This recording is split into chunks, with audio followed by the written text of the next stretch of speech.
Kick-Ass 2 is set to hit theaters on August 16th, and despite the fact that much of the cast is out there, even as we film this, promoting the film, one star of the film that you're not going to see promoting it is Jim Carrey, who plays Colonel Stars and Stripes, a born-again vigilante. Now, obviously, he's a very high-profile name, but if you've been following the news around Kick-Ass 2, you won't be surprised to find out why he is not promoting the film. Now, back in June, Carrey, who has been an outspoken advocate for gun control, even going so far as to film a music video about the subject, posted a Twitter message saying, "I did Kick-Ass a month before Sandy Hook, and now, in all good conscience, I cannot support that level of violence."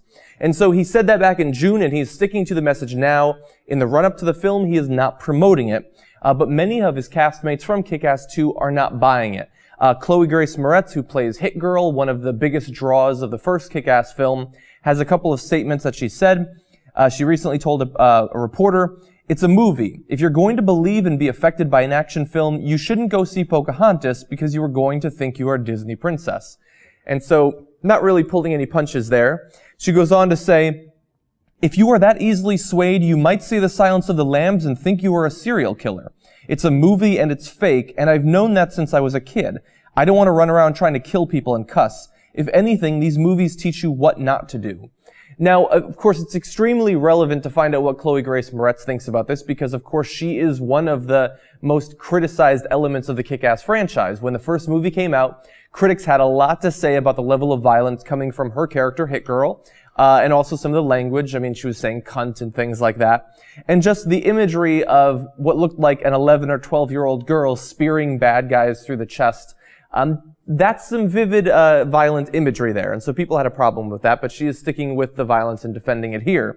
Now also you have John Leguizamo, another star of the film. He says, "I love Jim, man. The dude's great. He's entitled to think whatever he's thinking.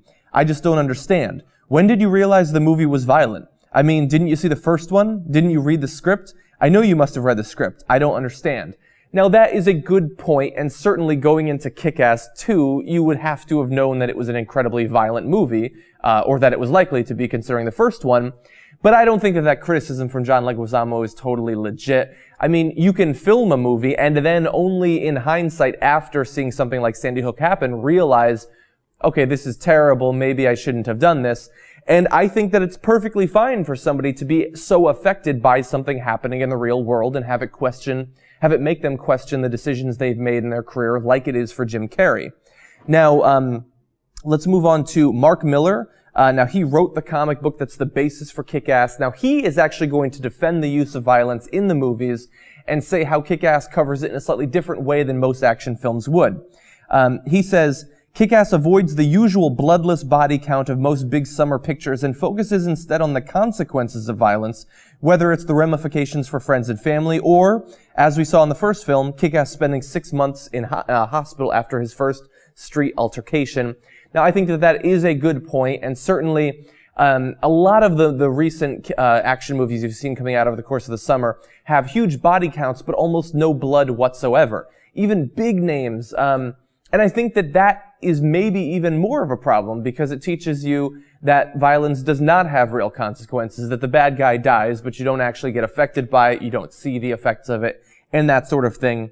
And certainly Kick-Ass does not shy away from showing the blood, and also, as Mark Millar points out there, the effects of doing this sort of vigilante justice. Kick-Ass does go for a very long time to the hospital. Now, I understand that Grace Moretz and John Leguizamo and Mark Millar, to a lesser extent as well, have a vested interest in this film doing well, and Jim Carrey has a long career behind him. He doesn't need the money, he doesn't need the fame and all that. And so I totally defend both them defending the film because they feel that it's not going to affect people the way that Jim Carrey worries. But I also totally respect what Jim Carrey is doing because I like that some actors actually do pay attention to politics. They do pay attention to what's happening in the country. Not just Jim Carrey there, but also we covered Matt Damon in his movies like Elysium last week. Now, I don't know exactly how I feel about this. I love watching action films. I love films with a lot of violence. I'm going to see Elysium, for instance, and probably Kick-Ass 2 as well. And yet, I can't help but think that viewing this level of violence, the sheer volume of it and the sheer frequency of it that we do in America it has to have some effect on the brain. Now, whether or not it leads in any direct fashion to things like Sandy Hook, that's a totally separate question. But I do worry to some extent about the level of violence. And so I think that rational and reasonable people can have a debate, and they can be on both sides of this, as Chloe Grace Moretz and Jim Carrey are in this case. And so while I enjoy an entertainment catfight like we're seeing now, I think that they're both doing what they need to do, and I don't think there are really any villains here, except for possibly McLovin.